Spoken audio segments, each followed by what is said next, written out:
बस नंबर 375। आखिर क्या है इस भूतिए बस की गुत्थी? आखिर कैसे एक रात ये बस गायब हो गई थी और उसके बाद 2 दिन बाद पाई गई, वो भी एक बहुत ही अलग सी अवस्था में। आखिर क्यों चाइना के बीजिंग में लोग रात के टाइम में बस से ट्रेवल करने से पहले 100 बार जरूर सोचते हैं? आखिर क्या है इन सब चीजों के पीछे का राज? आज आप लोगों को इस वीडियो में पता चलने वाला है। ये जो मुझे बताया है टॉपिक, ये सार्थक नाम के लड़के ने कमेंट बॉक्स में बताया था, जो कल का वीडियो मैंने डाला था उस वीडियो में, कि आप बस नंबर 375 के बारे में बताओ कि आखिर उसके पीछे की गुत्थी क्या है, उसका राज क्या है, आखिर क्या घटा था आज से 27 साल पहले, जिसकी वजह से आज भी लोग चाइना के उस शहर में दहशत में जीते हैं। रात के टाइम में बाहर निकलने से पहले, बस में जाने से पहले हर टाइम लोग दहशत में रहते हैं। सब कुछ आप लोगों को आज इस वीडियो में पता चलने वाला है, इसीलिए इस वीडियो को अभी से लाइक करके रखो और लास्ट तक जरूर देखना। दोस्तों, 14 नवंबर 1995 में एक बस निकलती है चीन के एक बस स्टैंड से, युआन मिंग ह्युआन से, अपने निर्धारित समय पे फ्रेग्रेंट हिल जाने के लिए। मतलब रोज वो बस युआन मिंग ह्युआन से फ्रेग्रेंट हिल्स तक जाती थी और फिर वहां से वापस आती थी। उसका रोज का यही काम था। लेकिन 14 नवंबर 1995 में कुछ ऐसा घटने वाला था जिसकी खबर ना ही उस बस ड्राइवर की थी, ना ही बस कंडक्टर को थी, और ना ही उस बस में बैठे हुए लोगों को थी। तो क्या होता है, वो नवंबर का टाइम था, तो जाहिर सी बात है नवंबर का टाइम में ठंड बहुत ही ज्यादा होती है, तो वो टाइम पे ठंड बहुत ही ज्यादा थी और लोग बस में बैठे हुए थे। बस खचाखच एकदम भरी हुई थी, फुल बस थी और लोग इतनी ज्यादा मतलब ठंड से कुड़ रहे थे, लेकिन सब लोग अपने अपनी मंजिल पे जाने के लिए उस बस में बैठे हुए थे।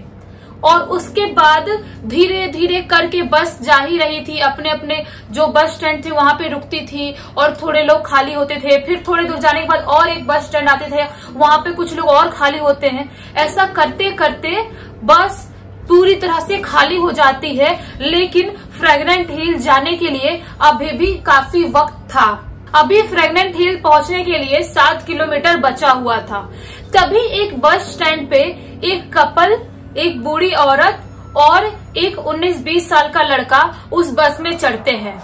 जो बूढ़ी औरत थी वो सामने ही, मतलब सीट जो होता है सामने वाला सीट, वहीं पे एक साइड बैठ जाती है और जो कपल लोग थे वो ड्राइवर के पीछे वाले सीट पे बैठ जाते हैं। और जो 19-20 साल का लड़का था वो बस का जो आगे वाला दरवाजा था वहां पे खड़ा हुआ था और बाहर का नजारा देखते हुए वो अपना सफर तय कर रहा था। सब कुछ बहुत ही अच्छा चल रहा था, सब लोग बस में बैठे हुए थे, ठंडी हवाएं चल रही थी, ठंड लग रही थी। और जो बस कंडक्टर थी वो एक फीमेल थी, जो अपने जो बस ड्राइवर था उससे बातें कर रही थी और सबका सफर तय हो रहा था। तभी एक आगे बस स्टैंड आता है जहाँ पे जो कपल थे, एक लड़का और एक लड़की, वो उतर जाते हैं। उसके बाद बस में बचते हैं सिर्फ 4 लोग, वो बूढ़ी औरत, 19-20 साल का लड़का और बस ड्राइवर और कंडक्टर। ये चारों लोग जा रहे थे। अभी कुछ दूर गए होंगे, 1-2 किलोमीटर दूर, तभी आगे हाईवे पे 2 लोग खड़े दिखाई देते हैं बस ड्राइवर को। जो रोड बिल्कुल सुनसान, बिल्कुल अंधेरा, एकदम सन्नाटा सा भरा हुआ था। बस ड्राइवर सोचता है कि मुझे यहाँ पे बस रोकना चाहिए या नहीं रोकना चाहिए, ये सोच में अभी पड़ा हुआ था। तभी बस कंडक्टर बोलती है कि सर देखो, बस रोक लेना चाहिए, क्योंकि अपनी बस ही यहाँ से जाने वाली आखिरी बस है। मतलब इसके बाद इस रूट से कोई और बस नहीं जाने वाली है। और बेचारे वो दोनों लोग प्रॉब्लम में होंगे, दोनों आदमी दिखाई पड़ रहे थे। अगर वो प्रॉब्लम में होंगे तो रात भर उन्हें इतनी भरी ठंड में रोड पे ही उनकी पूरी रात बितानी पड़ेगी, तो अच्छा नहीं लगता। वैसे भी अपनी बस पूरी तरह से खाली है, तो 2 लोग बैठ भी जाएंगे तो कोई फर्क नहीं पड़ जाएगा। तो बस ड्राइवर भी सोचता है कि ठीक है, रोक लेता हूँ, क्या करना है, क्योंकि बस स्टॉप नहीं था तो बस ड्राइवर रोकने के लिए सोच रहा था, संकोच कर रहा था, लेकिन कंडक्टर की बोलने की वजह से वो बस रोक लेता है। तभी जो 2 लोग बाहर खड़े थे वो एक मतलब इंसान को अपने कंधा, बोलते ना, कंधा दे के ऐसे पकड़ के बस पे चढ़ाने लगते हैं। उनको समझ में नहीं आता है कि जब तक हम बस रोके थे सिर्फ 2 लोग ही दिखाई दे रहे थे, आखिर ये तीसरा आदमी कब आया और इसको ऐसे पकड़ के क्यों चढ़ा रहे हैं। और जो आदमी को चढ़ा रहे थे ऐसे पकड़ के कंधा देके, वो आदमी की पूरी शक्ल ऐसे ढकी हुई थी और उसका फेस बिल्कुल भी दिखाई नहीं दे रहा था। उनको समझ में नहीं आता कि आखिर इसको क्या प्रॉब्लम है। लेकिन एक एंगल तक ये भी सोचते हैं कि हो सकता है कि उसकी तबीयत खराब होगी या गिर गया होगा या एक्सीडेंट हो गया होगा, जिसको ये लोग बचाने की कोशिश कर रहे हैं दोनों लोग। और बस ड्राइवर भी सोचता है कि अच्छा हुआ जो मैंने यहाँ पे बस रोक दिया, अगर नहीं रोका होता तो बेचारे ठंड में रात भर इस बीमार आदमी को लेके रोड पे खड़े रहते। लेकिन वो लोग दोनों जो तीनों लोग थे वो बहुत अजीबोगरीब दिखाई दे रहे थे। उनका जो कपड़े थे, उनके कपड़े की हुलिया थी, वो बहुत ही ज्यादा पुरानी थी, बहुत ज्यादा पुरानी। जैसे कि पुराने टाइम में चाइना के लोग जैसे कपड़े पहना करते थे बहुत पुराने टाइम में, वैसे पुराने जमाने के कपड़े उन तीनों ने पहने हुए थे। और जो बीच वाला आदमी था जिसको इन लोगों ने कंधा देके पकड़े हुए थे, वो इंसान की शक्ल तो दिख ही नहीं रही थी। लेकिन जो 2 लोग थे उनकी शक्ल जो दिखाई दे रही थी वो बहुत ही ज्यादा अलग दिखाई दे रही थी। वो दोनों लोग बहुत ही ज्यादा गोरे दिख रहे थे, मतलब लिमिट से ज्यादा गोरे, जैसे कि उनके फेस पे किसी ने चूना पोत दिया हो, इतने ज्यादा व्हाइट दिखाई दे रहे थे। मतलब कि एक एंगल तक पॉसिबल नहीं था कि इतने ज्यादा गोरे लोग कैसे हो सकते हैं। किसी को कुछ समझ में नहीं आता है कि मतलब ये अजीबोगरीब क्यों दिखाई दे रहे हैं। जो उसमें एक लड़का बैठा हुआ था और जो बूढ़ी औरत बैठी हुई थी, वो बहुत टेंशन में आ जाते हैं और सोचने लगते हैं कि ये क्या है। अभी जब तक वो लोग को सोचते कुछ बोलते उससे पहले ही जो बस कंडक्टर फीमेल थी वो बोलती है कि आंटी टेंशन लेने वाली बात नहीं है। वो बूढ़ी औरत को हो सकता है कि वो लोग किसी नाटक मंडली के लोग होंगे और पुराने जमाने का कपड़े पहन के मुंह पे कुछ व्हाइट पोत के नाटक करने गए होंगे और उनको लेट हो गया हो, कोई बस नहीं मिल रही होगी, इसीलिए यहाँ पे सुनसान रोड पे खड़े थे। और अच्छा हुआ कि हमने उनको लिफ्ट दे दिया, मतलब बस में उनको ले लिया, तो वो लोग बैठे हैं और अपने मंजिल पे उतर जाएंगे। क्या करना है, इतना घबराने वाली बात नहीं है। वो बूढ़ी औरत को जो बस कंडक्टर वाली थी जो फीमेल, वो समझाती है, लेकिन बूढ़ी औरत समझने को तैयार नहीं थी। वो ना बार बार ऐसे मुड़ मुड़ के उनको देख रही थी, बार बार देख रही थी। किसी को समझ में नहीं आता है कि आखिर ये ऐसा क्यों देख रही है। फिर से ऐसे मुड़ के देख रही थी, मतलब नॉन स्टॉप उन लोगों को 15-20 मिनट तक वो देखती है। अभी भी बस चली रही होती है, वैसी ही ठंडी हवा चल रही थी, वैसा ही सुनसान माहौल था, पूरा जंगली इलाका आ रहा था, बिल्कुल सन्नाटा छाया हुआ था। और बस में थे अभी 7 लोग, टोटल 7 लोग। 3 लोग वो, एक बूढ़ी औरत, एक 19-20 साल का लड़का और एक ड्राइवर, एक कंडक्टर। 7 लोग थे और बस में अभी पूरी खाली बस और सुनसान फैला हुआ था। जो बूढ़ी औरत थी वो बार बार ऐसे देख ही रही थी उनको। तभी अचानक से बूढ़ी औरत बहुत गुस्से में आती है और जो आगे वाला जो गेट था जहाँ पे 19-20 साल का लड़का खड़ा हुआ था, वो आगे वाले सीट पे बैठ जाता है आके और उसको देखती है और बहुत जोर से चमाटा खींच के मारती है। सब लोग शॉक्ड कि आखिर उसने ये लड़के को चाटा क्यों मारी। जो कंडक्टर थी दौड़ती आती बोलती, क्या हुआ आंटी, आपने चाटा क्यों मारा, क्या हुआ, आप मारपीट क्यों कर रहे हो। वो बूढ़ी औरत बोलती है, इस लड़के ने मेरा पर्स चुराया है। वो लड़का बोलता है, मैंने कहाँ चुराया हूँ, मैं तो आगे बैठा हूँ, आगे वाले सीट पे, तो मैं कैसे चुरा सकता हूँ, जाहिर सी बात है। वो जो कंडक्टर थी वो भी बोलती है कि ये कैसे चुरा सकता है, ये तो आगे वाले सीट पे बैठा है। लेकिन बूढ़ी औरत सुनने को बिल्कुल भी तैयार नहीं थी। वो बार बार उसका कॉलर पकड़ लेती है, चिल्लाते हुए बोलती है कि इसी ने मेरा पर्स चुराया है, तू मेरा पर्स निकाल, नहीं तो तुझे मैं पुलिस के हवाले कर दूंगी। वो बहुत, लड़का रोने लगता है, वो टेंशन में आ जाता है, बोलते हैं मैंने कहाँ लिया हूँ आपका पर्स, मैंने नहीं लिया हूँ, आप बात समझने की कोशिश क्यों नहीं कर रहे हो, मैं आगे बैठा हूँ, आपका पर्स कैसे ले सकता हूँ।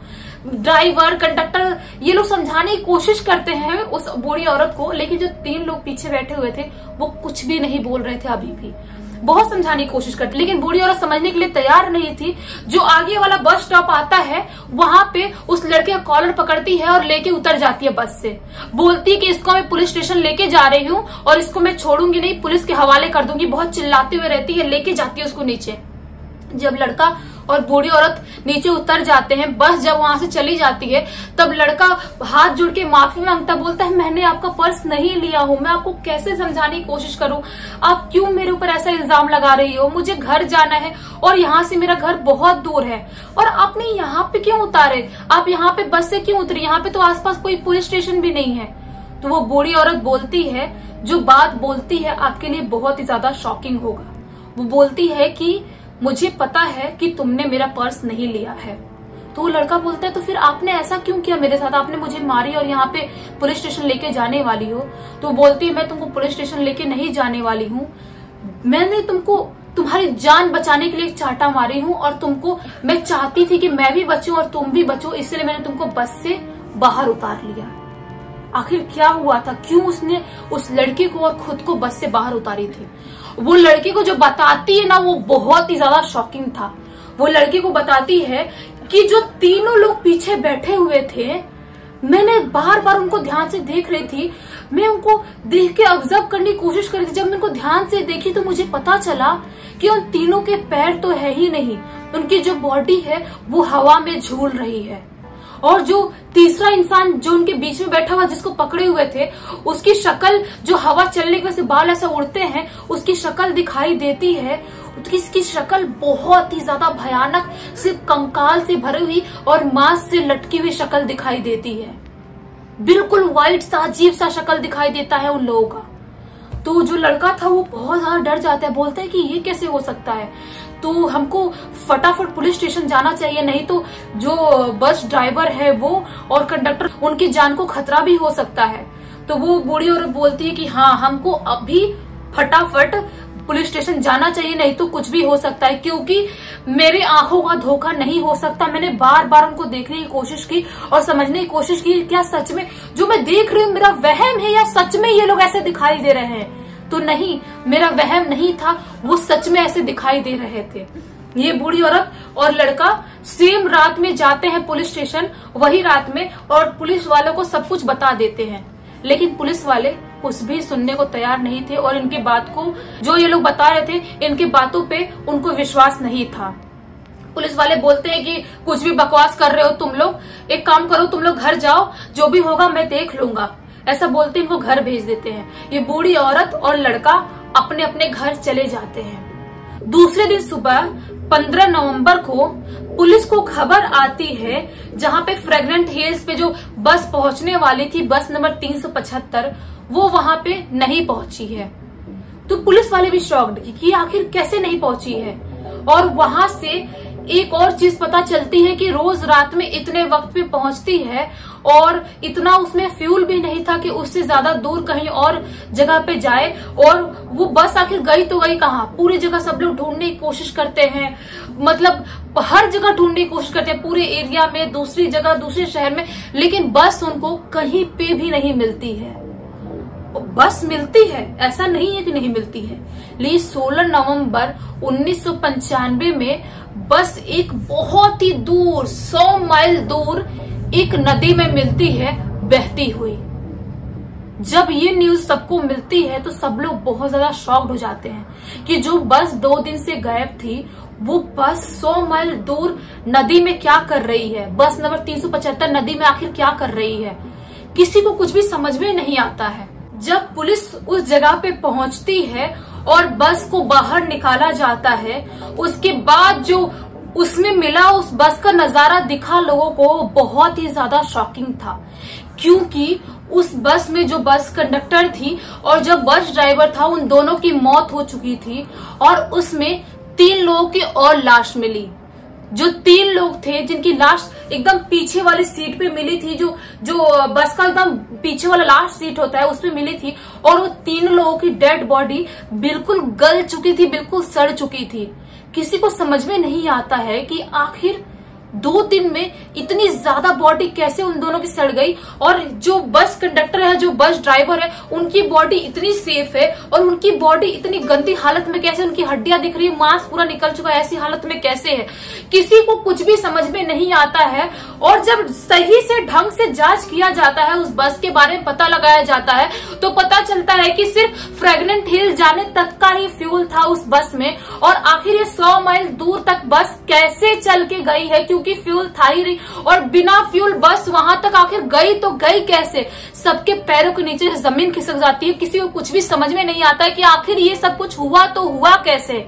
लेकिन जब बस की जो वो टंकी होती है जिसमें फ्यूल भरा है, तो वो चेक किया जाता है, तो पता चलता है कि उस टंकी में ताजा खून इंसानों का भरा हुआ है। ये सबके लिए बहुत ज्यादा शॉकिंग था कि क्या आखिर ये जो बस चल के इतनी दूर आई है वो खून से चल के आई है? ये कैसे पॉसिबल हो सकता है? ये सबके लिए बहुत ही ज्यादा शॉकिंग था, बहुत ज्यादा शॉकिंग। और एक और चीज शॉकिंग थी जो आज तक 27 साल हो गए किसी को पता नहीं चली, कि जहां पे ये बूढ़ी औरत और लड़के मिले थे सिर्फ वहीं तक के सीसीटीवी कैमरे में बस दिखी है। उसके बाद बस कैसे, किस रूट से, कहां से गई है, उसके बाद बस कहीं पे भी नहीं दिखी है। सीधा दिखी है तो उस नदी में बहते हुए दिखी है। आखिर ये कैसे हुआ? किसी को ये गुत्थी आज तक समझ में नहीं आई। इस गुत्थी को कोई भी साइंटिस्ट, कोई भी डॉक्टर या कोई भी इंसान समझ नहीं पाया, और ना ही किसी को समझा पाया कि आखिर ये सब कुछ हुआ तो हुआ कैसे। आप लोगों को क्या लगता है, क्या वो 3 लोग जो बस में बैठे हुए थे बैक सीट पे, पीछे वाली सीट पे, क्या वो तीनों भूत थे? क्या उन तीनों ने ही बस ड्राइवर और बस कंडक्टर को मारा था? क्या वो लोग ही बस को 100 माइल दूर तक लेके आए थे? आखिर लेके आए तो किसी को पता कैसे नहीं चला? आखिर वो लोग थे तो थे कौन? आप लोगों को समझ में आया होगा तो आप लोग इस कमेंट बॉक्स में यहाँ पे लिख के जरूर बताना। अगर अभी तक इस वीडियो को देख लिया, इस वीडियो को लाइक कर देना, इस चैनल को सब्सक्राइब कर देना, बेल आइकन दबा के ऑल पे क्लिक कर देना, ताकि जब भी मैं नए वीडियो डालूं सबसे पहले आप लोग पास पहुंचे। चलिए कल मिलते हैं वापस से एक बहुत ही अच्छे से, बहुत ही खौफनाक से वीडियो में। तब तक के लिए बहुत बहुत धन्यवाद।